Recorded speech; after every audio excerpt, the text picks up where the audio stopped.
In recent narratives from a group called Young Americans Against Socialism, Rosa Garcia and Gabby Blanco share personal accounts of life under Cuba's communist regime.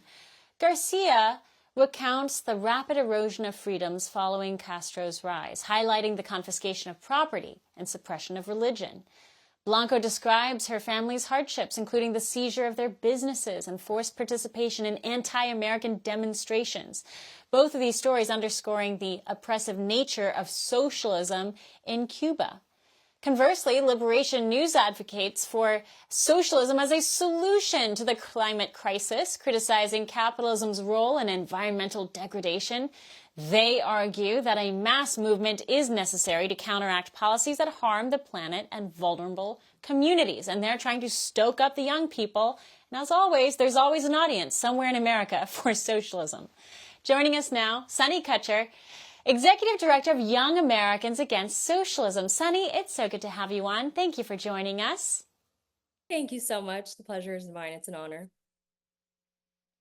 You know, YAAS, or YAAS, you guys contrast the narratives promoted by socialist groups on issues of freedom and oppression in really stark and stunning ways. Talk about how young people react to that.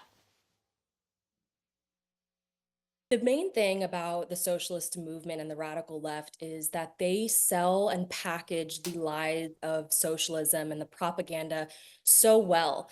They just outright lie. And that is why young people who are searching for purpose, who are searching for answers, fall prey to these lies and propaganda.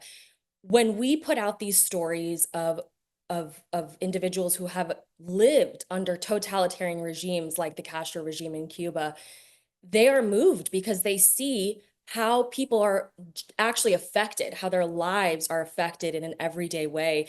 And they hear truth that they don't hear in the mainstream media. And that is why it's so important for alternative platforms, organizations to come out and actually expose this truth. And the main thing that we like to do with the information that we learn from these survivors of these regimes is distill the information into educational resources so that kids specifically, but Americans of all ages, can learn the truth about what these regimes and what the far left is doing in modern day. So we try to tie the past, the lessons of the past, to current events in the present. What would you say, Sunny, is the number one most effective lie that the socialist left uses to recruit the young? I would say the most effective lie is that socialism is liberation, that socialism will bring you freedom, that the feminist movement was meant to liberate women from the societal oppressive construct of patriarchy, if you will. That's the biggest lie, because socialism kills. It only lies, destroys, kills, and cheats, and strips everyone of their individual rights and economic freedom. That is what makes this country so unique and special, because it is codified in our Constitution, our rights as individuals, that they come from God, that they are not given from man. And the main goal of socialism and communism is to replace God, that the state should replace what God has given us in our rights as individuals. And it convinces people that that's where they'll find their freedom. And it's an utter lie, because the only thing that socialism and this radical, oppressive mindset, which it aims to, free the minorities from the oppression, is just not true.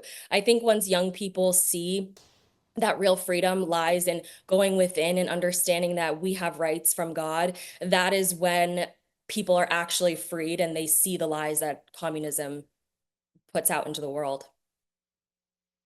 When you are informed of the history of these political systems, how they evolved, how they were watered down, how they were catered towards a more receptive audience and over time, it's stunning how glibly the modern media left will just talk about socialism as if it's actually a positive. I mean, recently, NPR, they were musing that the left is using TikTok and other outlets to establish a more popular kind of socialist mantra for young men.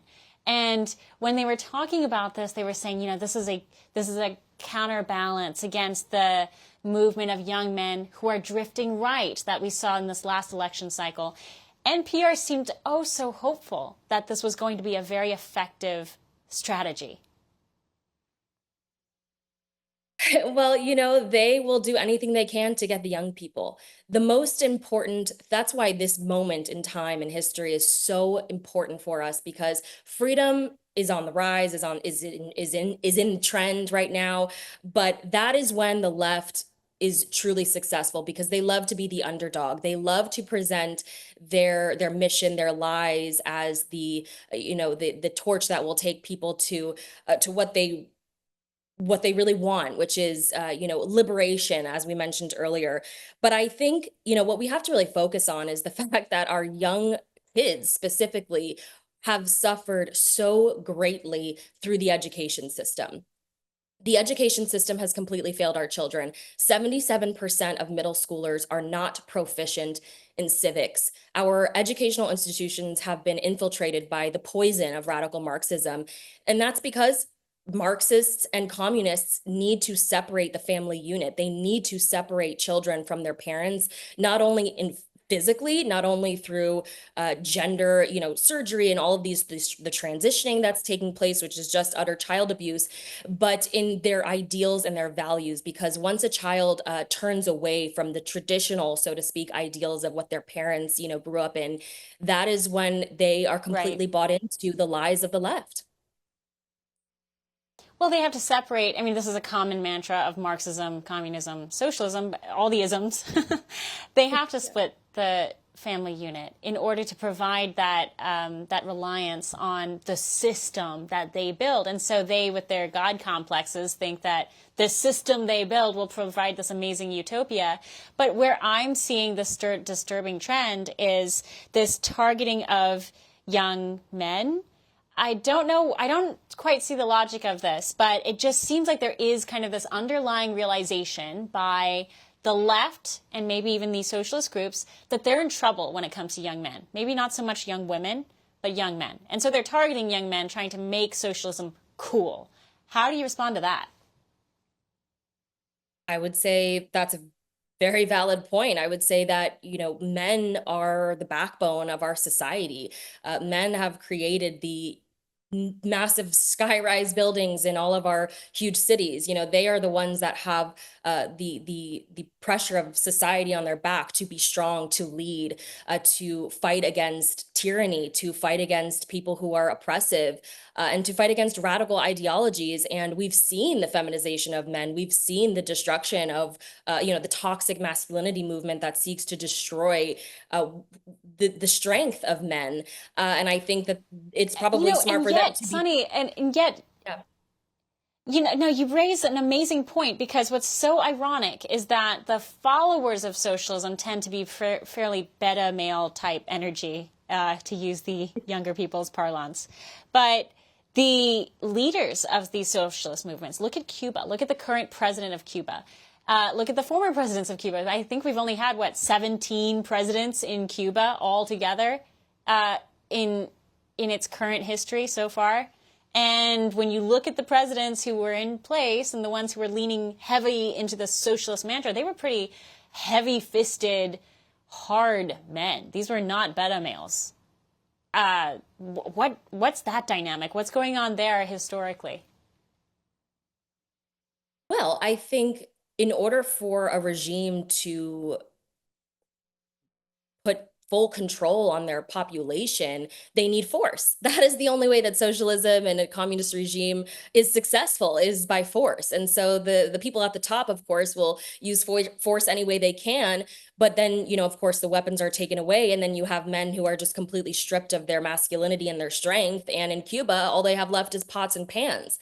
And so they'll go out into the street and bang their pots and pans. But it's a devastating juxtaposition, because you see the elite Yeah. who really don't care about strength and really don't care about what that actually means. They're only using it for a means to an end, to seize means of production, to destroy and cripple a society. And in order to cripple society from the inside out, you need to actually upend those values that men and women have, which are so different but are uniquely designed by God. And that is why the left is constantly trying to blur those lines and reverse those values that we Yes, find. exactly.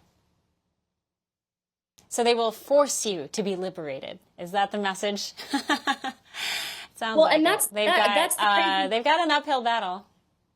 that's the Yeah, go craziest ahead. part because that's exactly right. If you don't, this is what's Yeah, best for you, young people. And if you don't we like will that, well, force you just into it. re-educate you or force you to comply. And that is why we speak so heavily on, of course, the rhetoric, but also the tactics that they use. For example, in Cuba, since we're speaking on that, the elections, a lot of people say, oh, well, there is an election that happened. Right. These aren't real, fair, honest elections. Some would argue that's happening all over the world. These are elections where if you don't vote, you are punished. You might be executed. You might disappear the next day. You go to the ballot box and you have one choice. Right. And then no electricity, rolling blackouts, medical system that is not at all what Michael Moore has been saying it was. Lots of lies. You're right. They will force you to be liberated. Sunny, it's such a pleasure to visit with you. We will keep tracking these very compelling stories you guys are digging up as a group. Much needed. Keep up the good fight. Thank you. Thank you so much. You can go to our website, yaas.org, to get involved, support us, and check out our resources. Thank you once again. It's a pleasure. Coming up, Libby Emmons stops by for a nightcap. She's got a list of headlines you won't want to miss. We'll be right back.